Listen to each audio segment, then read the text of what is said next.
And now we'll move on to the comments, and we'll start with Doug Holtz-Eakin. Well, thanks, Scott, and thanks for the chance to be here today. I want to congratulate Elena and her co-author. This is a really important moment. To date, there's been a really interesting abstract tax policy discussion going on in Washington that's been uninformed by any facts.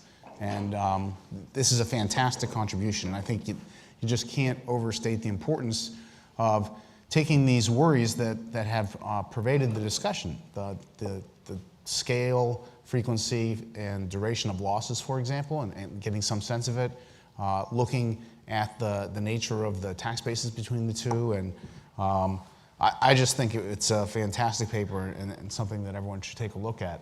I do think that just staring at that difference between the origin cash flow tax and the destination-based cash flow tax, the tax base, just tells you why this is such a hot button issue, right? That sort of the amount of revenue on the table in moving to border adjustment is enormous, and for that reason, it's going to attract a lot of attention. And I think the sort of really interesting question, I actually have one very minor question I was curious about. So at the moment, we've got the clear incentives for transfer pricing abuse and other things to do profit shifting. Under the border adjusted cash flow tax, those incentives disappear. So how should I think about that relative to your simulations? Does this understate the domestic tax base? I mean, because it's behaviorally static, it naturally understates. It understates, the results there. So I guess the next step would be to, this is the standard reward for doing really good work. People ask you to do something even harder. And what I think would be really interesting is to sort of move from this calculation. This is the calculation that the tax department and every major corporation did the moment the House blueprint came out. They sort of said, what will happen to our taxes? And that's not really the right calculation. The right calculation is, what will happen to our after-tax profits in the presence of this reform and in the absence of this reform?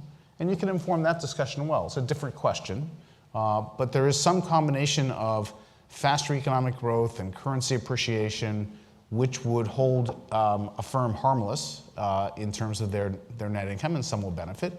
And knowing the range of those responses is actually, I think, very important for the debate, because in the end, most of the debate about tax reform is the question, how can we have better economic performance, and how dramatically do we have to change the tax treatment of our major companies and our pass-through entities in order to achieve that performance? And that's the central question. What's come from that, at least in the House proposal, is this destination-based cash flow tax.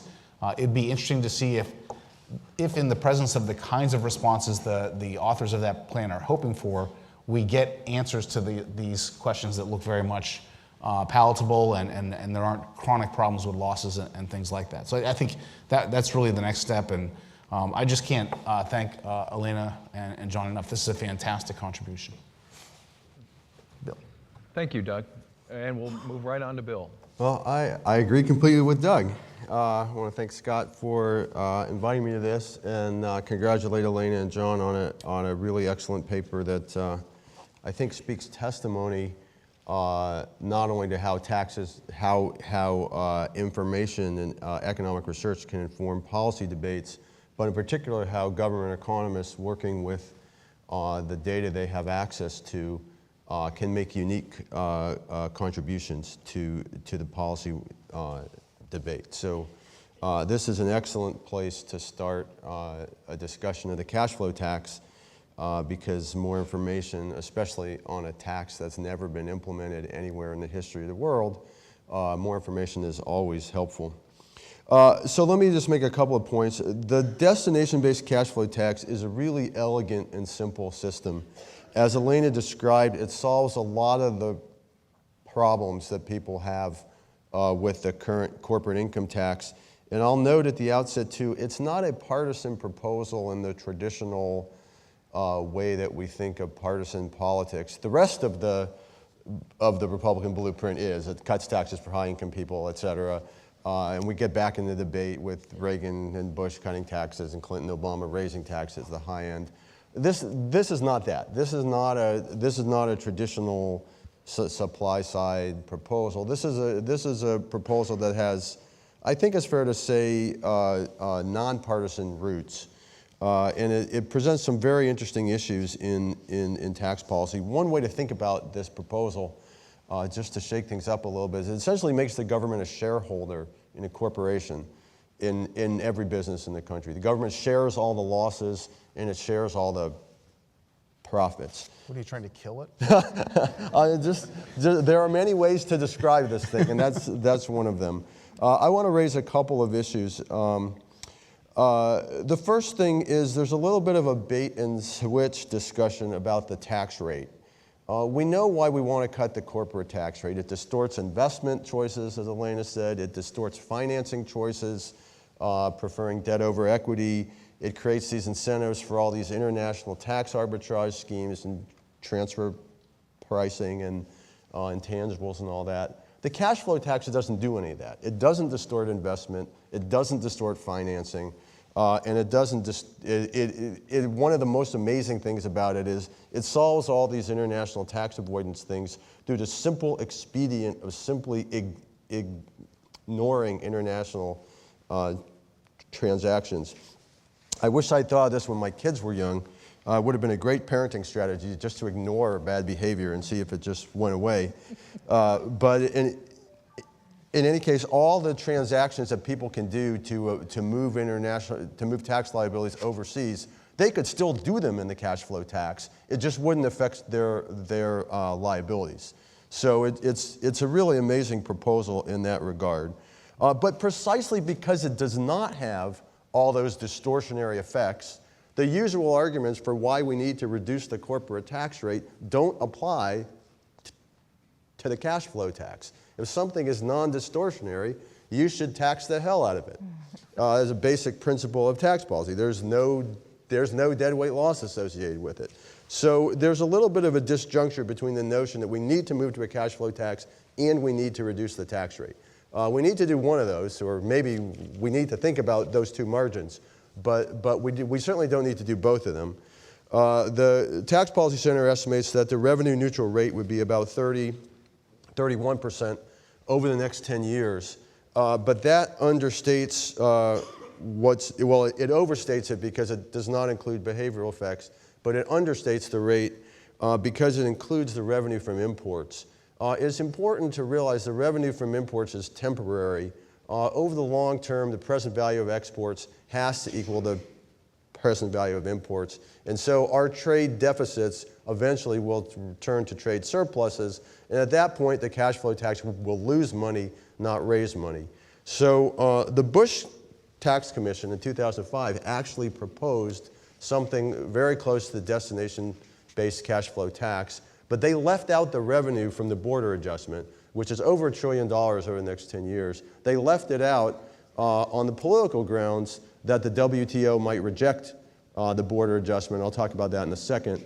But also on the grounds that this was not revenue that was here in the long term. This was taking revenue from the future and moving it up to the next 10 years.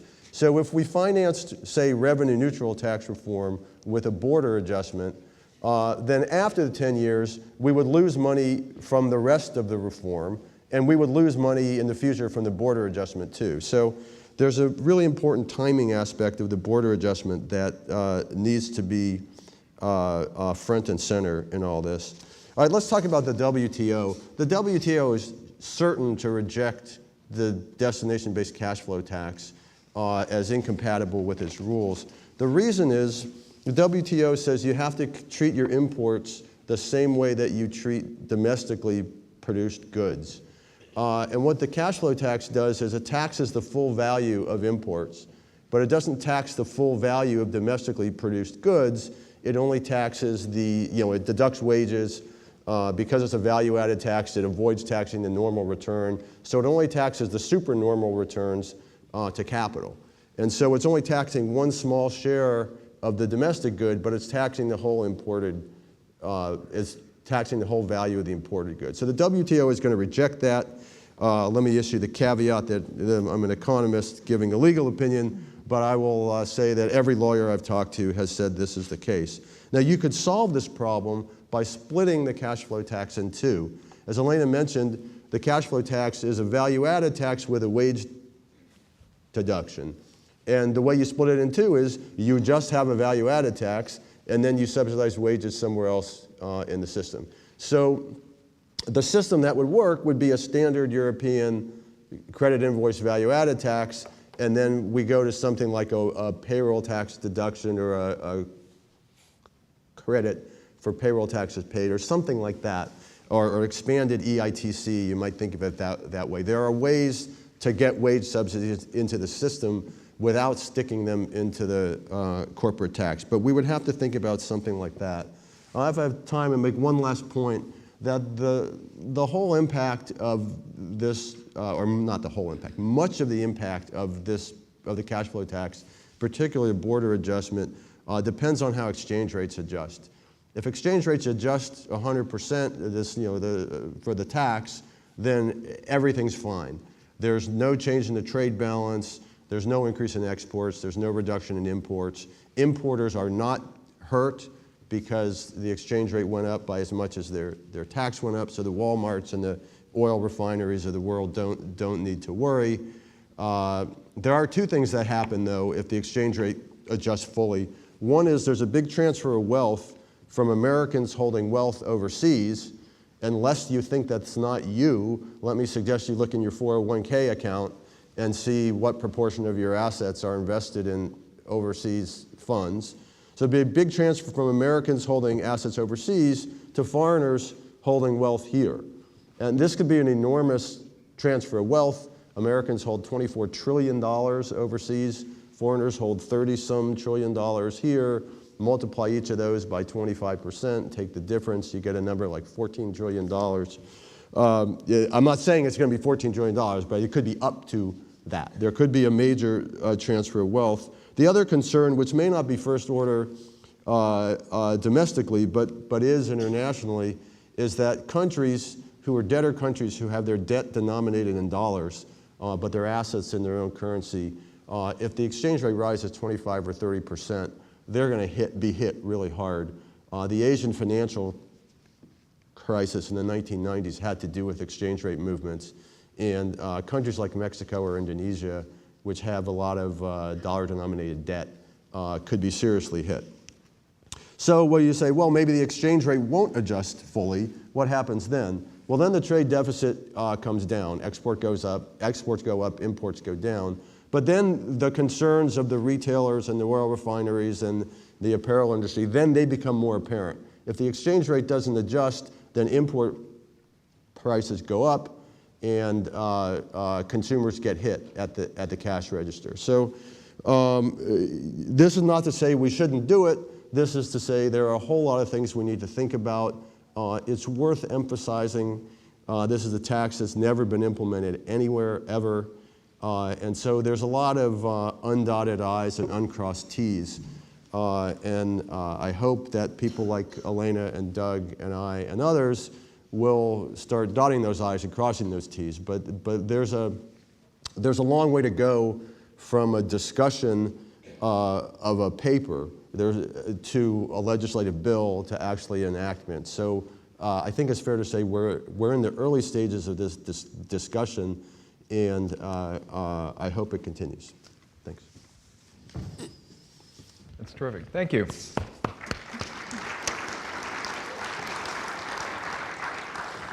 Actually, well, I do want to get to some of those questions, but maybe I'll start off with a question to Elena. Did you have any surprises from the results of your study? I think I was most surprised by the similarity in the base between the income tax and the cash flow tax. So I had expected there to be a bigger wedge between the two. And so it's something we've thought about in the office. Why are these things looking so similar? Because you would imagine the immediate expensing of capital would drive that wedge. And so it's a historical panel, and so there's a lot of behavior built into the data that we can't unwrap in some sense. But I don't think it's a mischaracterization that the two bases actually do seem to be quite similar. And so that, I think, was the most surprising thing to me that came out of the study. What surprises did you have, say, Bill? And Exactly that. Yeah. Both of those. Essentially what that means is most corporate returns now are excess returns, and that feeds into the stories about increasing monopolization that we've seen in other contexts. I thought there was, Yeah, I mean, go ahead. I would say, yes, the tax base is being the same. First time I saw that chart, I thought that was remarkable. But the transition matrix that showed movements from taxable to loss and loss to taxable actually surprised me a lot. Most people are on the diagonals, and I thought you'd see a lot more action in that. So that jumped out at me. I mean, I love a good transition matrix, so that was perfect.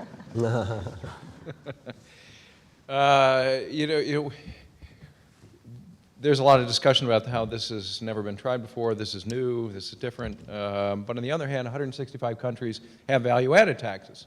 And are there lessons that we can take from there, those examples or those experiences, to apply to this, even though, yes, this is new and untried? Yeah, I think so, definitely. We know that we can administer value-added taxes. The equivalence in theory does not mean equivalence in the design and implementation of the tax. Yeah. And for a variety of reasons, credit invoice VATs, sorry, let me take a step back. There's two ways to do a value-added tax. There's the credit invoice, which is the way 160-some countries in the world do it. Mm-hmm. And there's a subtraction method, which is the way Japan does it. Right. This is a subtraction method. The credit invoice method works better along a variety of dimensions, and some of the issues like the refunds that you give the exporters, that's done on a monthly basis in a VAT, whereas here it will be done on an annual basis when a firm files their tax return. So I think we know that a credit invoice VAT is administrable, but we also know it tends not to end up being as clean as the cash flow tax looks on paper. Yeah. Doug? So I think I'd agree with some of the administrative things, but I think a problem with the discussion so far is that we may be trying to learn the wrong things from some of these previous experiences with adopting VATs, border adjustable VATs in particular. There's an enormous amount of interest, as Bill mentioned, about the currency response to the border adjustment. And so if you think about the conceptual experiment, the idea is we go to the first line in all those tables, which is an origin-based cash flow tax. And then we decide second to border adjust it, and because you're exempting exports at that point, taxing imports, you would expect exports to become more valuable. People want the dollar goes up. People want fewer imports, they supply fewer dollars to purchase the currencies to get them. Both of those put upward pressure on the currency, and a couple of things jump out in the sort of standard thinking about this. Number one, your currency does adjust to offset the tax. So an importer, say the retailers that are so worried about it, go from having a cost basis buying a pencil from Korea of $1 and then selling it, and they end up with a cost basis of 80 cents because the dollar is stronger, they can buy it cheaper, plus they have 20 cents in tax. Their cost basis per se is unchanged, their after-tax profits are unchanged, their pressure to raise prices is zero, but they have a really big tax increase. So like this is what I said, the conceptual experiment they did is what the tax department did. They took a look at the House reform and they went, oh my God, our taxes are going up infinitely rapidly. This is unbelievable. But that's the wrong question. The question is, what do you make after tax? So that currency adjustment is the important thing. No one has ever done us the favor of actually adopting a VAT, waiting a year and border adjusting it so that we can see the currency adjustment, which is a one-time, other things equal, change in the valuation of a country's currency. It is not the claim that the dollar will be 25% higher forever as a result of the adoption of something like this. It's that other things equal, it will be 25% higher to offset this particular piece alone. The rest of the House tax reform should have dramatic economic consequences. This is a movement from a tax system that prefers foreign production to domestic production to a tax system that's neutral with respect to location decisions. That's not a neutral change. It's a movement from a system that has depreciation allowances by and large to one that does cash flow. It's one that favors equity or debt over equity. It's one that's neutral. All of those things should affect the fundamentals in the economy, affect the real exchange rate, affect the current count, and those adjustments are real and may take some time. They may take 2, 3, 4, 5 years. The other thing is an easily priced one-time transaction in currency markets, and I am quite confident that the traders up in New York can figure it out. So looking at the historical record, those two things are mixed together, and it's going to be very hard to settle this debate. In terms of the mechanics of this, I also think that some of the concerns that Bill raised are overstated. If you think about this supposed wealth transfer, well, it's real, it's a wealth transfer. It assumes that people just sit idly by with their money parked in euros while the U.S. passes a tax reform in the House, passes a tax reform in the Senate, sends it over to the White House for signature. And nobody's going to do that. The moment this becomes even a little bit likely, they're going to start thinking about moving their money. The minute it passes the Senate, all those assets are going to flow into the U.S. wherever possible. That'll give you the adjustment very quickly. You'll see this big capital market inflow, and it'll minimize the hit on people's overseas holding of wealth. It's the same thing that emerging markets should be doing in anticipation of this reform. If they've got dollar-denominated debt, it is time to refinance, folks. I mean, you can't just sit there and get hit. And so I think there are behavioral responses that one should expect that minimize the impact of such a change. And we've seen, thriving retail markets in the 160 countries that have VATs. We've seen the dollar go up 25% over the past 18 months, and the world hasn't melted down. And my expectation is that if we did this tax reform, it wouldn't melt down either. I want to get to the issue of who bears the burden of the tax, and there's a quote in the paper I want to read. I do want to mention that we will be able to take questions from you all. I do want to make that available. We have two people standing on either corner with microphones, and just raise your hand, and you may have to actually walk out to the aisle in order to ask your question. Sorry to have you do that, but there's no cord on the microphones. But to get to this question of who bears the burden, and we're certainly hearing this from, this is, I think, one of the bigger debates in here.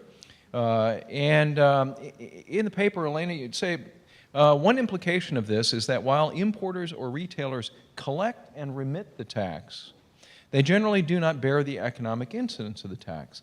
That is important to keep in mind when examining how the base of the cash flow tax expands with the border adjustment. I wonder if we could kind of tease that out a little bit and just talk about the difference between sort of the legal incidence and the economic incidence. Right, and so I think baked into the paper and in the response is to keep in mind you need to think about how the imports and exports are concentrated at the firm level. So if you think the firm is only importing, that's going to be a different answer as to what the burden is compared to the firm that's importing and exporting. So if those things are offsetting each other, then the firms are not really changing their position relative to the income tax. And so the truth is that we actually can't get at that because of the way that we were forced to do the imputation. We sort of imposed that neutrality because the census tables indicated that in aggregate, the exporters are also the importers. And so the result of our microsimulation bakes in sort of this neutrality because we assume that the big firms are exporting and importing, and these things are offsetting each other in the data.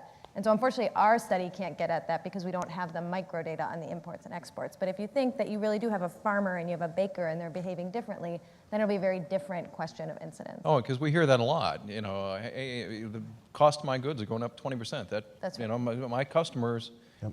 I'm buying coffee beans. Right. There's nowhere else on earth or in America to buy coffee Right. beans. By definition, this is going to Right. fall on them. And Right, but I think I'm Doug's point having a about hard the time getting around exchange that. rate movement is also very important to keep in mind when you're thinking about that. Because if you think the dollar is appreciating, then you're able to buy your coffee beans cheaper with a stronger dollar. And so that's all going to be the behavioral responses, which again, what we did doesn't have any of that in it, unfortunately. And so we can't Right. put dollars or numbers to that in the way that we would like to. Scott, here's a way to think about that. Let's assume the exchange rate adjusts fully. So there's no change in net of tax import prices, net of tax export prices, as Doug was talking about. Then there's two things going on here. One is we've been talking about the cash flow tax, but the first thing that's happened is the corporate income tax is disappearing, and then the cash flow tax is being added. So you're removing the corporate income tax. The corporate income tax, there's a lot of debate about who bears the burden. It's clear that labor bears some of the burden, capital bears some of the burden. It's not clear how much of the capital burden is focused on the shareholders per se versus all capital holders, but there's a mix there. You're removing that tax. You're adding a cash flow tax. The cash flow tax is a tax on consumption, but it exempts consumption financed by wages, right? And it exempts the normal rate of return to capital. So it's only taxing consumption financed by the supra normal return to capital and past investments. right? In the transition to passive investments going forward, it's just on economic rents. So in principle, it's a very progressive tax. That's if the exchange rate adjusts fully. If the exchange rate doesn't, then it's much more complicated. And if import prices go up, then you've got to figure out who buys imported goods. There's some evidence that that's disproportionately low-income households. But a lot of it depends on the exchange rate. But I would just emphasize that we're not only talking about introducing a cash flow tax, we're talking about repealing the corporate tax. That's not how it's written in the blueprint, but functionally that's what's going on. And that has important implications. For example, I agree with Doug that the overall impact of the package would be to raise the exchange rate because forget about the border adjustments for a second. The other stuff should bring in capital to the U.S. Mm-hmm. Doug, any thoughts? I'd agree. I mean, the typical, if you get rid of the corporation tax, then yes, what happens if you impose a consumption-style tax? Bill's exactly right. It would be non-wage finance consumption from domestic sources, and it's a one-time tax on existing wealth, in this case, held overseas, if you continue to do it. And so we know who those people are. The people have fancy international portfolios and supernormal profits, and they're not. This is not the sort of low-income working stuff. This is so this is a very progressive tax in its incidence.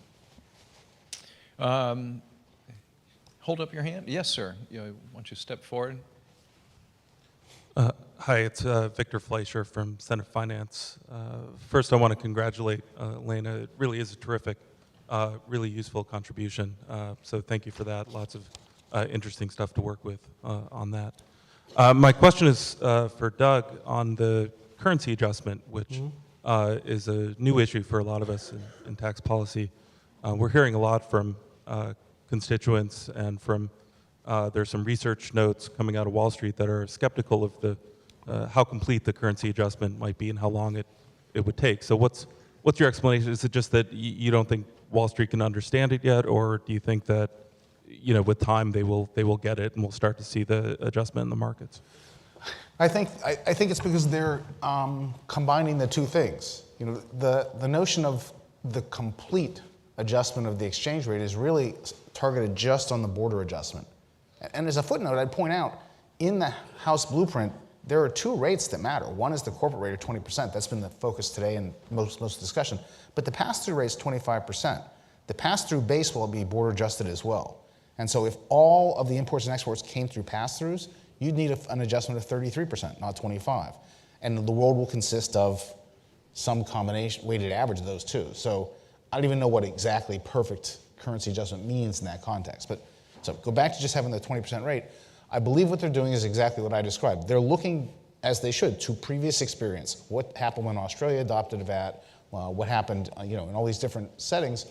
And the answer is two things. There was the border adjustment impact, which should be a one-time and, in my view, quite quick currency response, and then a deep reform to an economy which has fundamental changes to the investment incentives, the allocation of capital, maybe even labor supply incentives, all of which take time to phase into their steady state and which will also affect the exchange rate. The latter are slow and of ambiguous magnitude. The border adjustment's not, and of a very concrete magnitude, and they get them mixed together. I think that's all that's going on. Can I follow? I think there may be more going on because the rest of the plan should raise the exchange rate. The border tax should raise the exchange rate. So the combination should be bigger than the border adjustment, but the Wall Street guys are saying it's less. And so, everyone I've talked to from industry and finance says I think it's going to be less. Every academic, myself included, thinks it's going to be basically the border adjustment's going to result in close to full exchange rate adjustment. To me, it's still a puzzle why they're saying the combined package effect is less than just the full border adjustment. Whereas, as I think about it, it seems like it should be more than the full border adjustment. It's also a slightly incoherent set of research notes because they go through and they say, this is true, like what Bill just said, it'd be less, whatever. But you better get out of your emerging market investments because they're just going to get hammered by this thing. Both can't be true simultaneously.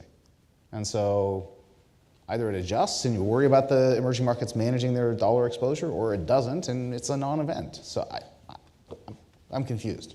As a general caveat, can I just add it? There's a lot of this going on where someone will say, well, X, Y, or Z is going to happen, and if you think about it, that depends on the exchange rate adjusting. And then someone else will say, well, and then the same person will say ABC is going to happen, and that depends on the exchange rate not adjusting. Right. And they can't both be true at the same time. So keep as you're thinking or hearing stuff about that, pay attention to what Doug just said, because we don't know fully the effects, there's a lot of inconsistent assumption making going on.